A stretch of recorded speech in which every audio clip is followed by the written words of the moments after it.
เช้าจ้าพี่น้องอรุณสวัสดิ์ยามเช้าจ้า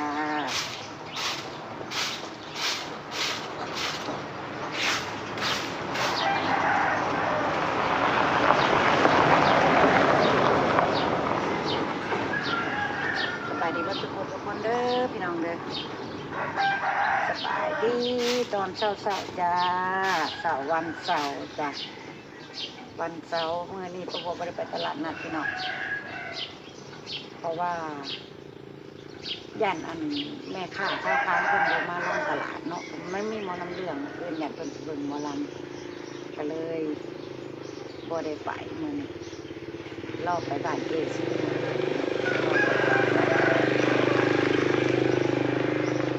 จำเรื่องคนกับห้องตะเลิกกันห้องตะเลิกกัน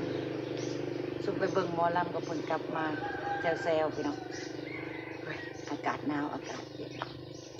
ก็บ่ได้ไปตลาดนัดก็สิเก็บกวาดไว้หน่อยแถวนี้แล้วพี่น้องแล้วก็จะคอยลงสวนทำความสะอาดอาหารก่อนเสร็จแล้วสิลงสวนน้องคนไปละจ้ะแต่เช้า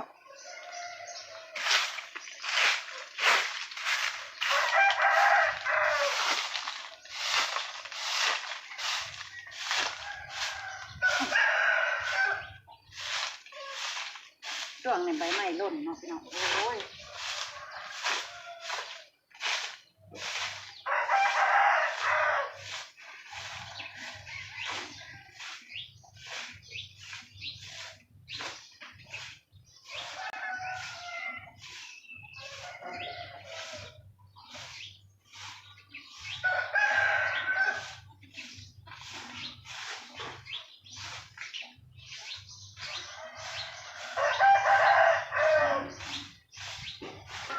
วันนี้ก็ถือโอกาสอยู่บ้านจ้ะก็สิเก็บกวาดเบิ่งในพี่น้องใบตองเพราะว่าหน้าบ้านตะบัวมันมีแต่ต้นมีต้นม่วงต้นลำไยต้นคูนน่ะมันก็เลยช่วงนี้มันหนาใบไม้ร่นเนาะพี่น้องล้มพอล้มก็ลองเงินเบิดนี่ลายมือแล้วบ่ได้กวาดเพื่อโอกาสกวาดมันจังจิตามลงพรลงสวนพี่น้องเก็บกวาดหลายหานก่อนโดยไปใส่อะนะแป๊บนึงเลยพี่น้องมาต่อพี่น้องซื้อเป็นมาซื้อนะ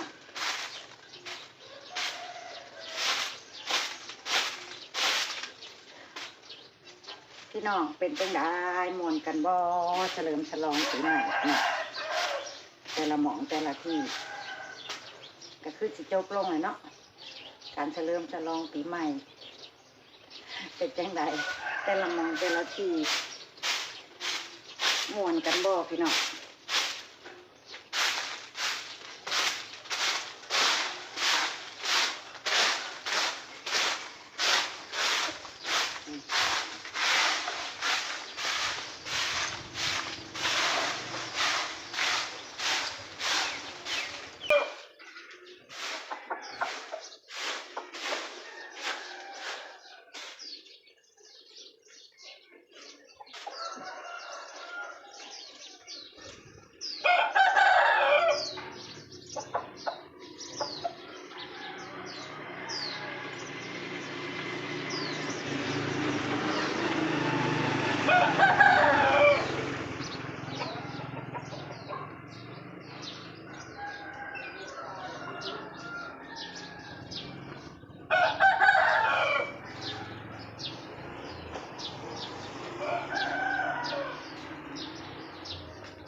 วันนี้จูดวันนี้ลบพี่น้องเลย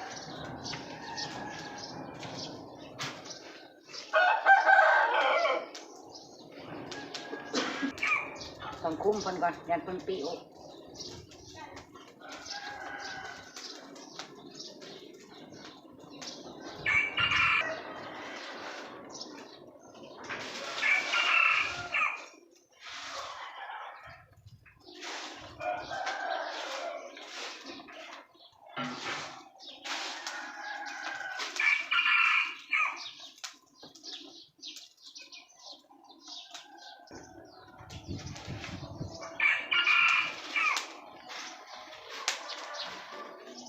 ก็เป็น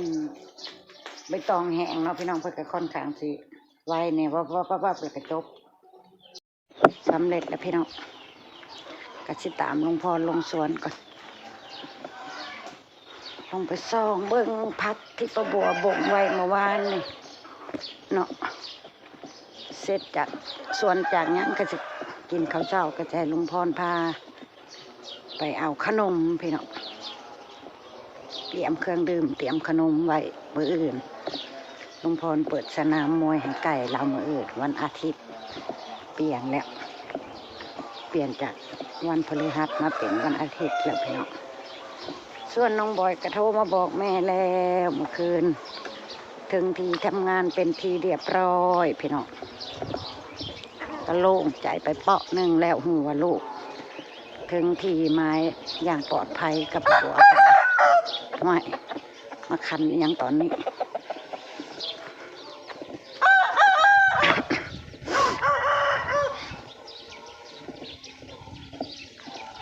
พรเราปล่อยหนักเขานาเราส่องมึงกอไผ่ก่อน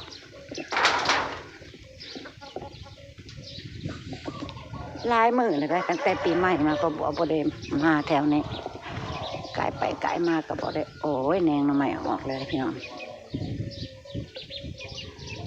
แนงหน่อไม้เริ่มออกแล้วจ้ะไก่สิได้เอิ้นอันผักพวกมาแกงหน่อไม้แล้วเนาะพี่น้องเพิ่นก็เริ่มแตกแหนงคือว่าอีได้นะ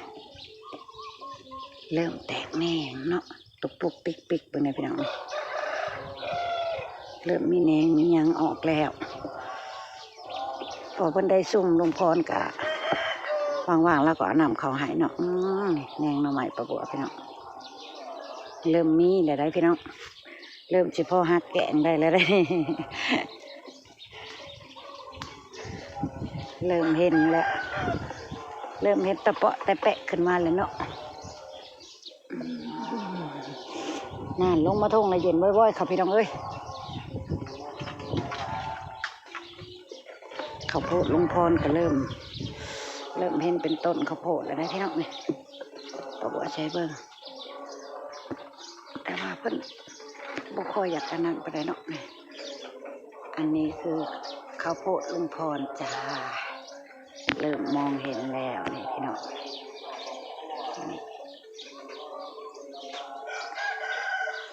เริ่มชัดขึ้นแล้วอันนี้คือสวนข้าวโพดลุงพรจ้าพี่น้องไปตามลงสวนกับลุงพรป่าหน่อยเราไม่ได้ขึ้นมาเล่นน้ำอีกบ่ไม่ได้ขึ้นนะเนาะมือน่ะเต็มอยู่ในนี่พี่น้องป่าหน่อยลุงพรขึ้นมาปากคอน้ำไหลสมะนาวสมะเย็นเถอะเด้แดดออกแต่เช้าแต่ว่าเย็น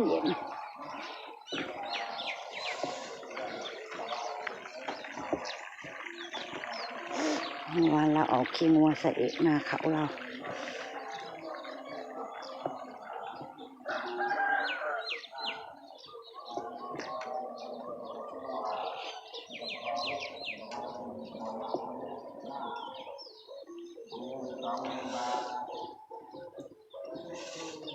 พยาบาลประกาศยัง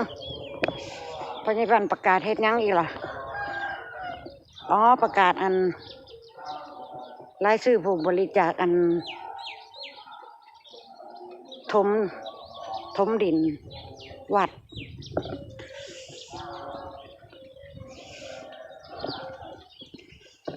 ถั่วก็กำลังแทงยอดขึ้นมาใหม่เนาะช่วงนั้นเพิ่นหยุด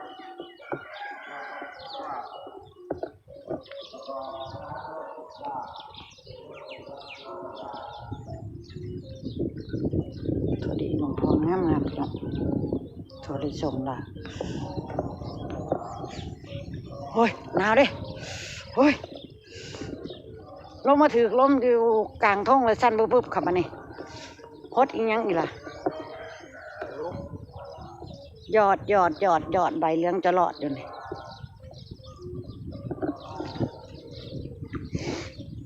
ว้ายจะปวดาวบ่เฮ้ย อะไรประบวบมาขึ้นสั้นพี่น้องบัดนี้ตอนกวดไปตองอยู่เทิงเงื่อนผัดบัวได้หนาวบัดย่างลงมาทุ่งผัดหนาวแต่แท้โอ้ยหนาวจนสั้นสวัสดีพี่น้องยามมื้อเช้า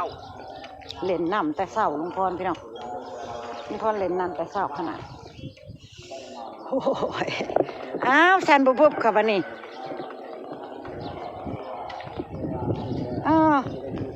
ตอนกวดใบไม้ใบตองแห้งอยู่เทิงมันโบหูสึกว่าหนาวเนาะพอลงมาเพราะว่าสั้น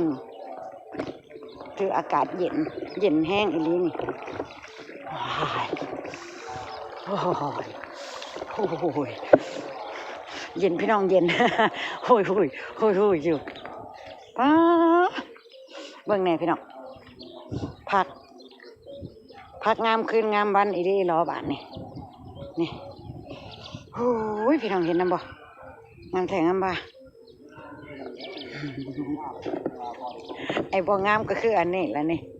แต่แม่นว่าต่างกันริบลิ่วกับของเบาอุ้ยเริ่มเก็บดอกไปกินได้แล้วประจังนี่เนาะ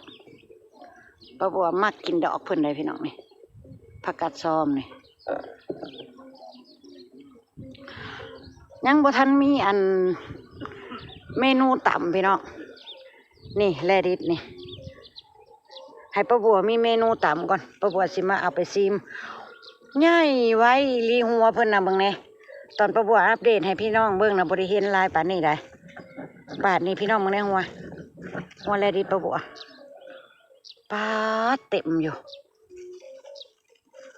มีแต่หัวใหญ่ๆโอ้หัวนี่แห้งใหญ่นี่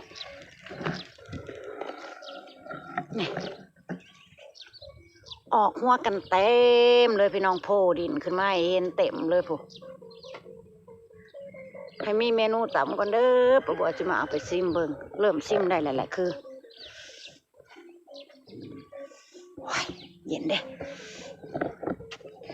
แลดิสหัวโตมากลักลี่อยู่ไปแห้งต้นไหนน้อยๆแห้งหัวใหญ่พี่น้องมึงนี่ตัวนี้นะใช่เฮ้ยนี่ต้นน้อยๆหัวใหญ่เนาะไปกินแล้วของเจ้าซิมเบิ่งอยู่ไม่ให้มีเมนูต่ำก่อนแม่เฮ้ยหัวนี่แห้งก็ใหญ่ใส่หัวเลยนั่นเนาะเพิ่นลักลี่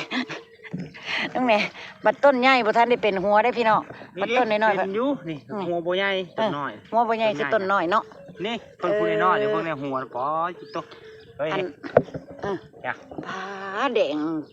เต็มไปเบิดเลยพี่น้องบ้านนี้โอ้ยอ่อนซ้อนเด้เนี่ยแดงเต็มโพดินขึ้นมาเบิดเลยผู้บ่แม่นว่าได้นะผู้พี่น้องบ่ต้องสังเกตยากเลยเพิ่นโผล่ขึ้นมาเห็นเลยบัดนี้อันต้นน้อยๆเพิ่นสิเลี้ยงหัวเนาะต้นใหญ่บ่ค่อยเป็นหัวเด้พี่น้องนี่เห็นบ่นี่ชุ่มใบใหญ่ๆนี่บ่ทันมีหัวนี่นะสังเกตเบิ่งเนาะอ๋ออันชุ่มใหญ่ๆงามๆบ่ทันเป็นหัวเด้อเป็นอันต้นน้อยๆนี่โอ้ยสมะนาวแท้นี่นะพักเจซีเอาให้นี่พี่น้องเพิ่นว่าสลัดพี่น้องเมืองซอยประบัวแน่เพิ่นว่าสลัดห่อคืออันดอกกุหลาบหรือว่ามันป่นมาบ่พี่น้องบัดประบัวเอามาปลูกมันคือโมเมนต์สลัดหัวสั้นมันโมเมนต์สลัดเลยได้พี่น้องมันเปลี่ยนเป็นแนวใหม่แล้วเจซีเลยไรเนาะบ่ได้ถามเจซีเมืองแน่นี่พี่น้องสิว่าสลัดน้ำปลาบัวบ่นี่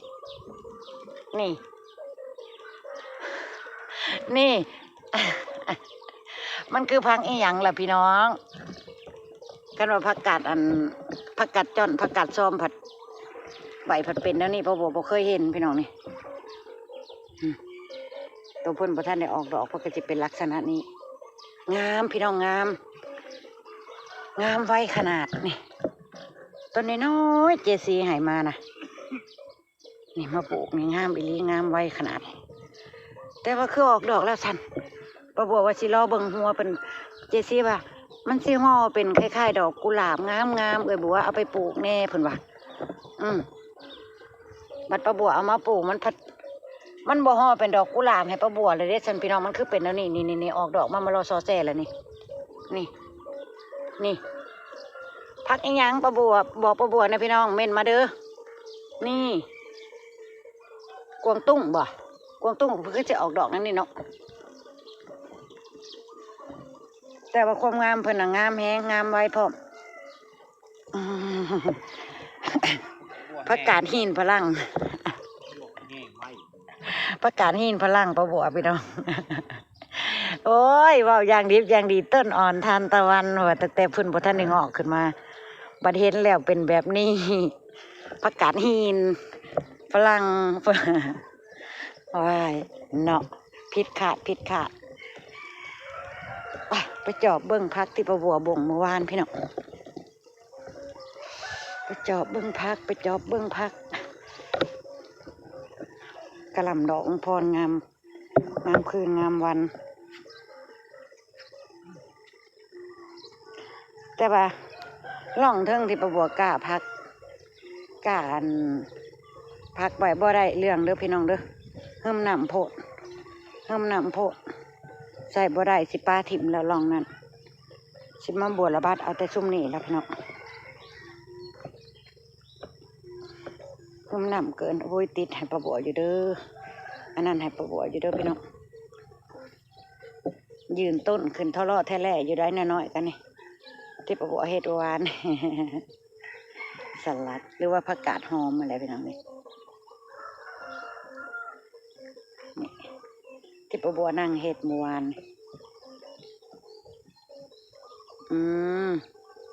เพิ่นกระซื่นยืนต้นให้เห็นนี่คณะก็ได้สำนี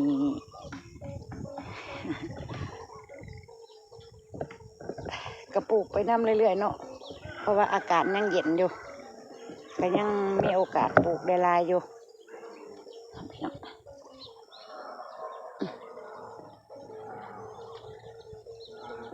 มารอส้มนี่แหละพี่น้องมารอส้มปลูกน้ำรังนี่แหละกับป้าบัวลงพรไอ้ที่ปลูกก้อนน่ะบ่ได้เรื่องแล้วจ้ะ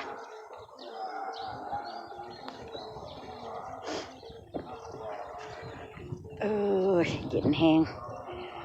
ห้อยบ่แม่นบ้งเขากัดแล้วบ่นี่คือใบเหียนเจ้าบ่หาเบิ่งเด้อนี่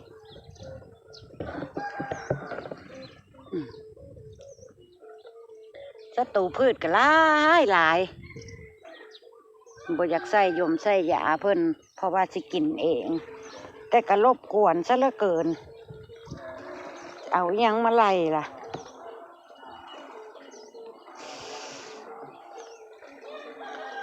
สิเก็บดอกผักกาดจ่อนขึ้นไปไหวป้าบัวมื้อนี้เพิ่นพอได้กินแล้วเนาะ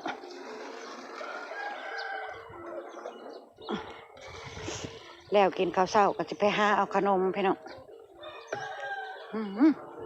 งามเด้งามพักนี่ได้พี่น้องเอ้ยเมื่ออันช่องใช้ตั้งแต่พักเกจีหายนี่แหละจักว่าเป็นพักอีหยัง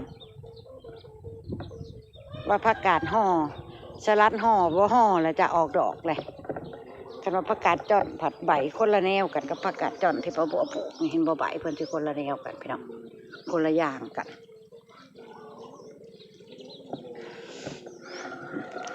พอเราหดผักบัวที่เราหย่ายลงไป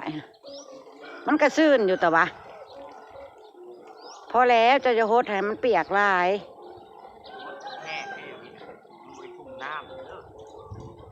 มันบริแหงจะโจกลงไปเบื้องแน่มันเปียกโพดแล้วมันถึงเป็นแบบนี้เนาะพี่น้องอยู่ทั้งเทิงนี่นะ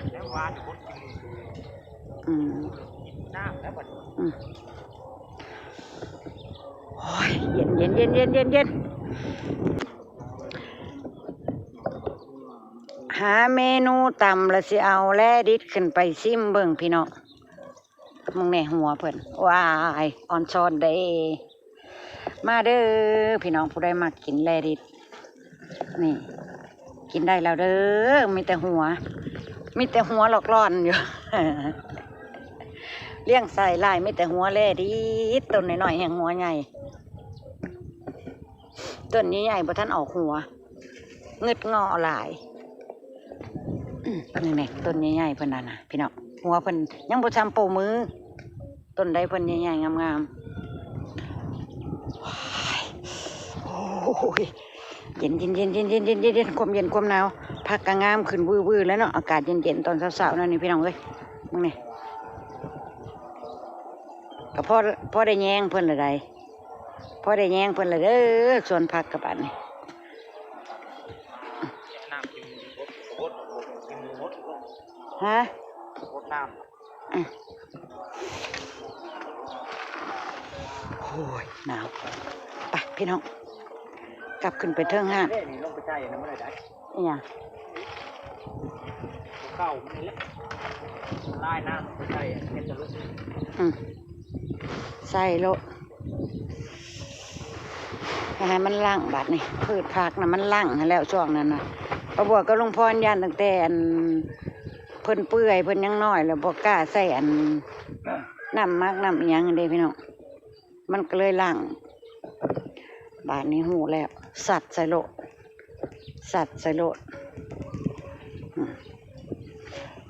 แล้วไว้เด้อขึ้นไปหากินข้าวแล้วก็ไปหาเอาเครื่องโอ้ยหนาว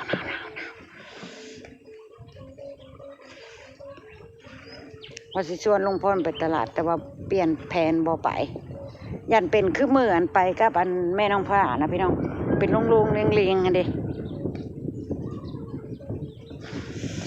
โอ้ยไปพี่น้องประบัวหนาวทำลายผ้าจากเลยจ้ะพอกันคลิปหนาจ้ะพี่น้องเก็บภาพบรรยากาศกิจกรรมยามเช้าของสองเท่าไว้ซ้ำนี่แหละฮะเฮ็ดได้พอเลยเด้อมันซุ่มโพดเลยเด้อทั่วนี่ทั่วเลยทรงเจ้านี่เป็นอาทิตย์พวกบ้านนี่นะซุ่มขนาดนี้นะเปียกร้ายก็ห้าเนาะห้าอยากเน่าซุ่มลายก็ได้ทำลายพระตากเลยพี่น้องพบกันคลิปหน้าจ้ะก่อนจากก็ขอให้ทุกคนมีความสุขในปีใหม่นี้เนาะพี่น้องปี2026เฮ็ดยังทำยังกันเจริญราบรื่นเด้อพี่น้องเด้อประสบแต่ความสำเร็จไปแล้วสบายดี